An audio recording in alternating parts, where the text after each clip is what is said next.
మధురం మధురం నీ వాక్యం నా త్రోవకు దీపం నీ వాక్యం. యేసు నామంలో మీకు శుభములు సమృద్ధిగా కలుగును గాక. మధురం నీ వాక్యం అనే కార్యక్రమానికి స్వాగతం.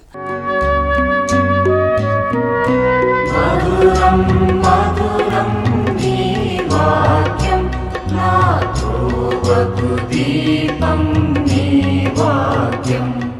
ఈరోజు మనం క్రిస్మస్ పండుగ, గర్భం ధరించు పండుగ. కొత్తగా అనిపిస్తుంది కదా టైటిల్, కానీ ఇదే పెట్టాలని ప్రభు ప్రేరణ ఇచ్చారండి. క్రిస్మస్ పండుగ, గర్భం ధరించు పండుగ, రెండో భాగం అన్నమాట. ధ్యానించుకుందాము. లూకాసు వార్త. ఇప్పుడంతా మనం లూకాసు వార్త చదవాలండి. చాలా ఆశీర్వాదాలు ఉంటాయన్నమాట. సో నిన్న గుడ్ న్యూస్ ఎవరెవరికి దేవుడు పంపించారు? ముందుగా జకర్యాకి పంపిస్తారు గుడ్ న్యూస్, తర్వాత మరియ తల్లికి, ఆ తర్వాత గొర్రెల కాపర్లకు. ఎందుకు గొర్రెల కాపర్లకంటే అమాయకమైన హృదయం, పసిపిల్లల్లాగా ఉంటుంది. కపటం లేని వాళ్ళందరి కొరకు దేవుడు గుడ్ న్యూస్లు పంపిస్తారండి. మన హృదయం ఎప్పుడు పసిపిల్లల్లాగా, పావురంలాగా ఉండాలన్నమాట. అందుకే ప్రభు అంటారు, మీరు చిన్నపిల్లల్లాగా మారితే తప్ప పరలోక రాజ్యంలో ప్రవేశించరు. పరలోక రాజ్యము పసిపిల్లల కొరకు. బైబిల్ గ్రంథం కూడా పసిపిల్లల కొరకు అన్నమాట. ఈరోజు ఏంటంటే గర్భం ధరించడం ఏంటి మనం చూద్దాము.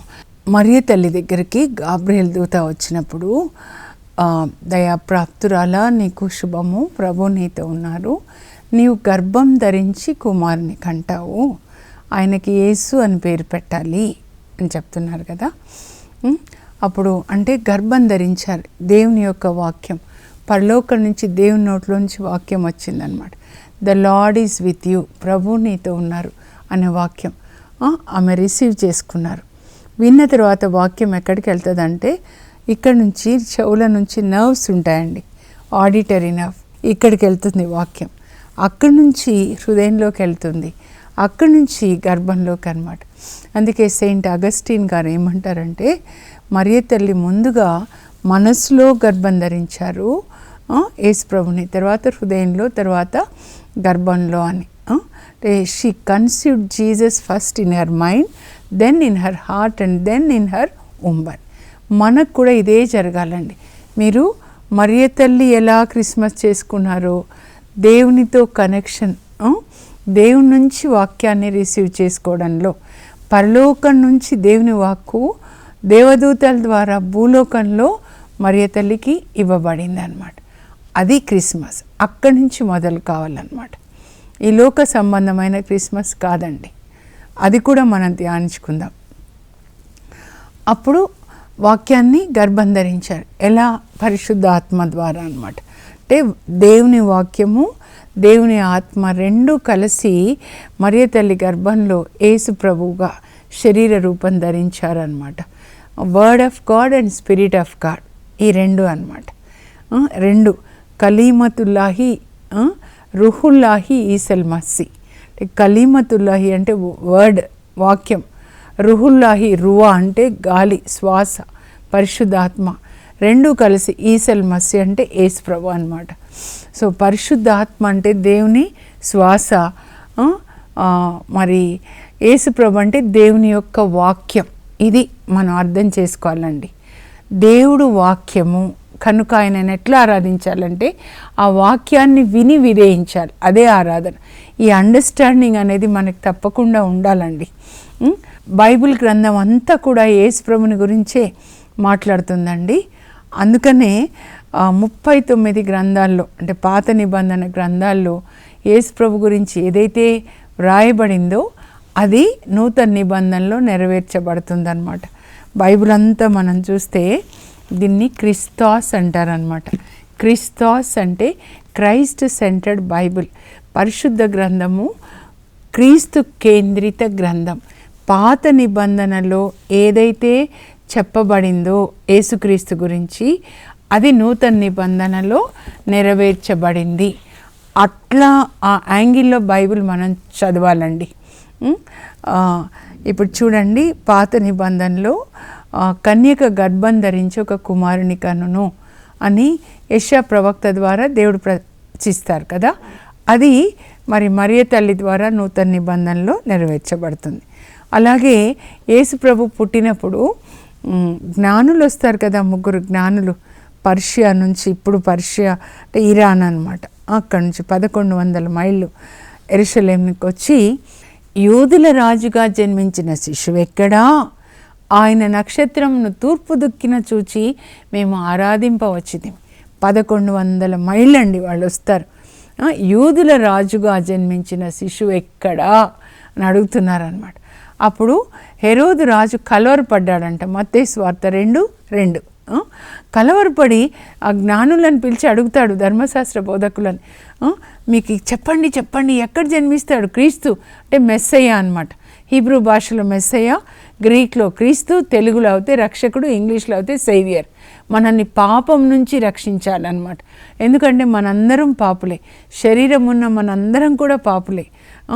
అప్పుడు ఎక్కడ జన్మించాడంటే ఆయన జ్ఞానులందరినీ పిలుస్తాడనమాట. కలవరం, ఎందుకంటే ఆయన రాజు అయితే ఆయన రాజరికం పోతుందని, ఇంకో రాజు పుట్టాడంటే తనకి కష్టమని. అప్పుడు వాళ్ళు మీకా గ్రంథాన్ని తెరిచి చెప్తారనమాట. మీకా 5:2లో రాయబడి ఉంది, ఎఫ్రాతా బెత్లెహేమా, నీవు యూదా నగరములలో ఎంత మాత్రము అల్పమైన దానవు కాదు, ఎలయనా నీ ప్రజలను పాలించు పాలకుడు ఇక్కడి నుంచే వస్తాడు, బెత్లెహేం నుంచే వస్తాడు అని రాయబడి ఉంది అని. ఆ విధంగా పాత నిబంధనలో యేసుక్రీస్తు గురించి చెప్పబడిన 350 ప్రవచనాలు యేసుక్రీస్తులో నెరవేరాయి అన్నమాట. అందుకనే ఈ పుస్తకాన్ని ప్రభు ప్రేరేపించినప్పుడు రాయడం జరిగిందండి. బైబిల్ని Christ centred Bible, Christ is the centre of the Bible. అన్ని గ్రంథాలు పాత నిబంధనలోవి యేసుక్రీస్తు ద్వారా నూతన నిబంధనలో నెరవేర్చబడ్డాయి. ఒక మాటలో చెప్పాలంటే బైబిల్ గ్రంథం అంటే ఏంటి, ఎందుకు 2 నిబంధనలు అన్నారు అంటే, అక్కడ ఏం చెప్పబడిందో పాత నిబంధనలో అదంతా కూడా నూతన నిబంధనలో యేసుక్రీస్తు ద్వారా నెరవేర్చబడింది. మీరు మత్తయి సువార్త చదివితే పాత నిబంధనలో నుంచి 43 ప్రవచనాల్ని ఆయన ఎత్తి చూపిస్తూ, ఇదిగో పాత నిబంధనలో చెప్పబడిన మెస్సయ్య ఈయననే అని యూదులకు చెప్తాడు. వాళ్ళ కొరకు రాస్తాడనమాట. అయినా కూడా వాళ్ళు కాదు ఈయన పరలోకం నుంచి రాలేదు, మెస్సయ్య కాదు, ఈయన వడ్రంగి కుమారుడు, దేవుని కుమారుడు అని చెప్తున్నాడు, దైవదూషణ చేస్తున్నాడు అని ఆయనని సిలువ వేస్తారండి. దేవుని యొక్క ఆత్మ ఉంటే తప్ప యేసు ప్రభుని మనము బైబిల్ గ్రంథంలో చూడలేం. బైబిల్ గ్రంథంలోనే మనం యేసు ప్రభుని చూడాలి. నో బైబిల్ అంటే నో జీసస్ అన్నమాట. యేసు ప్రభు లేకుండా బైబిల్ లేదన్నమాట. బైబిల్ ఉంది అంటే ఒకే ఒక్కరి కొరకు, అది యేసు ప్రభు. ప్రతి పేజీలో యేసు ప్రభు కనబడతారు అని అంటారనమాట అంతోని వారు. అందుకే మనం బైబిల్ గ్రంథాన్ని చదవాలి. వాక్యంలో ఉన్న ప్రభు ఇప్పుడు మన హృదయంలోకి వెళ్ళాలి. మనం కూడా గర్భం ధరించాలి.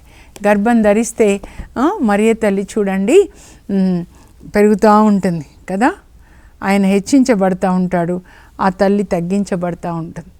ఎవరిలో యేసు ప్రభు ఉంటే అప్పుడు వాళ్ళు ప్రభుని హెచ్చిస్తారు, వాళ్ళని తగ్గించుకుంటారనమాట. పునీతులందరూ కూడా అలాగే జీవించారు. యేసు ప్రభు ప్రేమను అనుభవిస్తే ఈ లోకంలో ఏ మనుషుల ప్రేమని కూడా మనం ఆశించవండి. మనమే వాళ్ళకి ప్రేమనిస్తాం, మదర్ తెరీసా తల్లిలాగా. ఎందుకంటే అంత ప్రేమ అన్నమాట.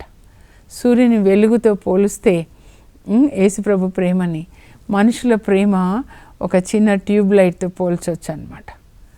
ఆ ప్రేమను అనుభవించిన వాళ్ళు ఇతరులకి ప్రేమనిస్తారు. ఇప్పుడే చెప్పాను, మదర్ తెరీసా తల్లిలాగా. కనుక మనం అలా కూడా ప్రార్థించాలి. నువ్వు తప్పిపోయిన దాన్ని వెదకి రక్షించడానికి వచ్చావు కదా. యేసుప్రభువే చెప్తారు, లూకా సువార్త 19లో 10వ వచనంలో చెప్తారు, నేను తప్పిపోయిన దాన్ని వెదకి రక్షించడానికి వచ్చాను. ఎందుకంటే యేసుప్రభు అక్కడ ఎరికోలో జక్కయ్య వాళ్ళ ఇంటికి వెళ్తాడు. జక్కయ్య చాలా పాపి ఇన్కమ్ ట్యాక్స్ ఆఫీసర్ అనమాట. చాలా లంచాలు తీసుకుంటూ ఉండొచ్చు, ఇప్పుడు కూడా వింటూ ఉన్నాం కదా. చాలా లంచాలు తీసుకుంటున్నాడు కాబట్టి వాళ్ళందరికీ ఎరికో పట్టణంలో ప్రజలకి ఇష్టంలా లంచాలు తీసుకొని చాలా పెద్ద ధనికుడు అయిపోయినాడు. కానీ లంచంలతో కట్టబడిన ఇల్లు మంటల్లో కాలిపోతుందని ఉంటుందండి యోబు గ్రంథంలో. వాళ్ళందరూ గొనుగుతూ ఉంటారు, ఈయన పాపి ఇంటికి ఎందుకు వెళ్ళాడు, ఈయన ఎంత పాపి జక్కయ్య ఊర్లో అందరికంటే, కానీ వాళ్ళ ఇంటికే వెళ్ళాడేంటి, మా ఇంట్లోకి రాలేదు, మేమెంత నీతిమంతులు అని అనుకుంటున్నారనమాట. అప్పుడు ప్రభు చెప్తారు, నేను నీతిమంతుల కొరకు రాలేదు, పాపుల కొరకు వచ్చాను. డాక్టరు రోగులకి కావాలి కానీ ఆరోగ్యంగా ఉన్న వాళ్ళకి కాదు. ఎంత మంచి మాట చూడండి. లోకమంతా మన మీద స్టాంప్ వేసి మీరు పాపులు అని వెలివేస్తారు, కానీ వాళ్ళని ప్రేమిస్తారు, చేరదీస్తారు. గాయాలు తగిలి ఉంటే సైతాన్ ఎన్నో గాయాలు వేస్తూ ఉంటాడు కదండి. ఆ గాయాలన్నీ కట్టుగట్టి ఆ గొర్రె పిల్లల్ని గుండెల మీద పెట్టుకొని నడిపిస్తాడండి. మీ పిల్లలకి అవి చేస్తారు. అలాంటి మంచి దేవుడు అన్నమాట యేసు ప్రభు. అంత మంచి దేవుడు కనుక మనం ఏం చేయాలంటే వాక్యాన్ని గర్భం ధరించాలి. యేసు ప్రభు అంటే ఆయన దేవుని నోట్లోంచి వచ్చిన వాక్యం. ఇప్పుడు మన యోహాను సువార్త 1వ అధ్యాయం చూస్తే అక్కడ ఎలా ఉంటుంది చూడండి. యోహాను యేసు ప్రభు గుండెల మీద ఆనుకొని రాస్తాడండి. ఆయన గుండెల్లోంచి రాస్తాడనమాట. ఆదిలో వాక్కు ఉండెను. ఆది అంటే బిగినింగ్ అనమాట. వాక్కు పరలోకం మాత్రమే ఉంది, భూలోకం లేదు, విశ్వమే లేదు అసలు. అప్పుడు వాక్యం ఉందంట. కొలొస్సీ 1:15 కూడా మీరు చదివితే ముందుగా పుట్టింది ఎవరంటే యేసు ప్రభు, తండ్రి నోట్లోంచి వచ్చిన వాక్యం. ఆదిలో వాక్కు ఉండెను, ఆ వాక్కు దేవుని యొద్ద ఉండెను, ఆ వాక్కు దేవుడై ఉండెను. ఇది వాక్యమే దేవుడు అన్నమాట. మరి ఆ వాక్యమై ఉన్న దేవుణ్ణి ఎలా ఆరాధించాలంటే వాక్యాన్ని చదివి పాటించాలి. అది ఆరాధన. కాకుండా మిగతా ఏమేమో చేసి ఒక వస్తువులు చేసి రూపాలు చేసి లేనే లేదండి. దేవుడు అది కాదు. సత్యమైన ఆరాధన, నిజమైన ఆరాధకులు ఆత్మలో సత్యంలో ఆరాధిస్తారు. ఆయన సృష్టికర్త పరలోకంలో ఉన్నాడు. ఆయన సృష్టించిన మనము భూమిని సృష్టించాడు, మనల్ని కూడా సృష్టించాడు. మనం పదార్థము, నరులు భూలోకంలో ఉన్నారు, ప్రభు పరలోకంలో ఉన్నారు, పరమ ఆత్మ అన్నమాట. కనుక ఈ భూమి మీద ఉన్న ఏది కూడా దేవుడు కాదండి. ఆయన కుమ్మరి, మనం కుండలు మళ్ళీ కుమ్మరిని చెయ్యవు, చేస్తే అది దేవుడు కాదనమాట. భూమి ఆకాశములను చేయని దేవుళ్ళుగా ఎవరైనా ఉంటే వాళ్ళు భూమి మీద నుంచి తీసివేయబడతారు అని ఇర్మియా గ్రంథంలో ప్రభు రాస్తాడనమాట. దీని మీద మీరు ఫోకస్ చేయండి. దేవుని యొక్క వాక్యమే యేసు ప్రభు అనే ఆ జ్ఞానాన్ని మనం కలిగి ఉండాలన్నమాట. అందుకే బైబిల్ గ్రంథమే యేసు ప్రభు అన్నమాట. ఒక్క వ్యక్తిని గురించే రాయబడి ఉంది బైబిల్ అంతా కూడా. అంత డీప్గా మనం చదవాలి, వాక్యాన్ని గర్భం ధరించాలి. సెయింట్ ఫ్రాన్సిస్ ఆఫ్ అసిసీకి అంతోని వారు శిష్యుడండి. ఈయన గురువు గారు. ఈయనని పాపు గారు అనదర్ క్రైస్ట్ అని పిలుస్తారు. అంటే అంత క్రీస్తు యొక్క ఇమేజ్ అన్నమాట. మన అద్దంలో చూసుకుంటే నా ముఖం నాకే కనబడుతుంది కదా. మరి యేసు ప్రభు అద్దంలో చూసుకుంటే ఆయన కనపడే ప్రతిబింబం ఎవరంటే సెయింట్ ఫ్రాన్సిస్ ఆఫ్ అసిసీ. కనుక ఆయన ఎలా జీవించాడో మనం వెనక్కి వెళ్ళాలన్నమాట. ఆయన సంవత్సరానికి 3 సార్లు ఉపవాసం చేస్తాడని. ఉపవాసం అంటే అన్నం తినకపోవడం కాదు, దేవుని యొక్క సన్నిధిలో గడపడం. దేవుడు అంటే ఇప్పుడు వాక్యం. కనుక వాక్యాన్ని ధ్యానిస్తూ ఉండాలి. దానియేలు కూడా మీరు చదివితే 9వ అధ్యాయంలో ఆయన ఉపవాసం చేసేటప్పుడు ఏం చేస్తున్నాడు, ఇర్మియా గ్రంథాన్ని ధ్యానిస్తూ ఉన్నాడు అనమాట. అప్పుడు ఆ గ్రంథంలోంచి దేవుడు ఆయనతో మాట్లాడతారు. ఏంటంటే ఇర్మియా 29:10లో 70 సంవత్సరాలు అయిపోగానే నేను బాబిలోనియాన్ని దర్శిస్తాను, నా బిడ్డల్ని మళ్ళీ తీసుకొని వస్తాను నేను యెరూషలేంకి. ఆ మాట ఆయన కొరేష్ రాజు దగ్గర తీసుకెళ్ళి మాట్లాడి కొరేష్ ఆజ్ఞ జారీ చేసి, కొరేష్ రాజు అందరూ బాబిలోనియాలో ఉన్నవాళ్ళు తిరిగి యూదులు మీరు యెరూషలేంకి వెళ్ళండి, దేవాలయాన్ని కట్టండి, దేవుణ్ణి ఆరాధించండి అని ఆజ్ఞ జారీ చేసి నెబుకద్నెజర్ తీసుకొచ్చిన బంగారు పాత్రలు అన్ని పాత్రలు తిరిగి ఇచ్చేస్తారండి. అందుకే మనం దేవుని వాక్యాన్ని ధ్యానించాలన్నమాట. సెయింట్ ఫ్రాన్సిస్ ఆఫ్ అసిసి సంవత్సరంలో 3 సార్లు 40 దినాలు ఉపవాసం చేస్తాడండి. ఎలా అంటే ఉపవాసం అంటే దేవుని సన్నిధిలో గడపడం. మోషే సినాయి పర్వతం మీద దేవుని సన్నిధిలో 2 సార్లు 40 రోజులు ఉంటాడు. దేవుడు చెప్పిందంతా విని రాస్తాడు. ఇది ఉపవాసం. ఒక్కడే అది మీకు జరగాలండి. అప్పటి వరకు మీ జీవితం మారదు. మానవుడు దేవుని కలుసుకునే రహస్యమైన ఒక స్థలాన్ని ప్రార్థనా బలిపీఠం అంటారు. ఒంటరిగా మీరు దేవునితో గడపాలి, బైబిల్ చదవాలి, దేవుడు మీతో మాట్లాడతారనమాట. సెయింట్ ఫ్రాన్సిస్ ఆఫ్ అసిసి ఒక గుహ, అసిసిలో ఆశ్రమం అడవిలో అనమాట. ఆయన ఒక గుహలో ఒక సిలువ పెట్టుకొని దేవునితో మాట్లాడుతూ ఉంటారనమాట. అలా 40 రోజులు అనమాట. 40 రోజులు ఆయన దేవుని వాక్యాన్ని ధ్యానిస్తూ ఉంటారు. ఇంకా 1223 అండి, డిసెంబర్ 24 వచ్చినప్పుడు అక్కడ బ్రదర్స్కి చెప్తారు. ఆయన డీకన్గా ఉండిపోతారండి, ఫాదర్ కారు. ఎందుకంటే ఆయనకి దర్శనంలో దేవుడు మాట్లాడతారంట. ఫాదర్ అవ్వాలి అనుకునే సమయంలో ఒక దూత ఆయన చేతిలో ఒక పాత్ర ఉంటుంది, అందులో ఆలివ్ ఆయిల్ ఉంటుంది. ఆలివ్ ఆయిల్ ఇంకా ఖాళీ పాత్రలో పోస్తూ, నీవు ఎంత పరిశుద్ధంగా ఉంటే అప్పుడు నువ్వు గురువు కావాలి అంటే, నేను అంత పరిశుద్ధంగా లేను అని కాడండి, డీకన్గా ఉండిపోతాడు. సో అప్పుడు అక్కడ బ్రదర్స్కి ఏం చెప్తాడంటే, ఈసారి మనము పశువుల పాక వేసుకుందాం, అన్ని గాడిదలు. అప్పుడు మరియ తల్లి మరి యేసుప్రభుకి జన్మనిచ్చినప్పుడు, యేసుప్రభు పుట్టినప్పుడు పశువుల పాకలో గాడిదలు ఉండొచ్చు, గేదెలు ఉండొచ్చు, గొర్రెలు మేకలు ఉండొచ్చు, అవన్నీ పెట్టి పీఠం వేసేసి అక్కడ మనము క్రిస్మస్ మాస్ అర్ధరాత్రి పూజ చేసుకుందామంటే వాళ్ళకు కూడా సంతోషం. అందరూ కలిసి చేస్తారండి. 5000 మంది బ్రదర్స్ ఉంటారు చక్కగా. ఇంకా 24 రాత్రి మాస్ జరుగుతుందన్నమాట. అప్పుడు ఆ మాస్ జరుగుతున్నప్పుడు డీకన్ కాబట్టి ఈయన బైబిల్ చదువుతున్నారు. ఏం చదువుతున్నారంటే, యోహాను సువార్త 1వ అధ్యాయం. ఆదిలో వాక్కు ఉండెను, ఆ వాక్కు దేవుని యొద్ద ఉండెను, ఆ వాక్కు దేవుడై ఉండెను. ఇంకా ఆ వాక్కు ద్వారానే దేవుడు సమస్తాన్ని ఆయన కొరకే, ఆయన ద్వారా సృజించారు.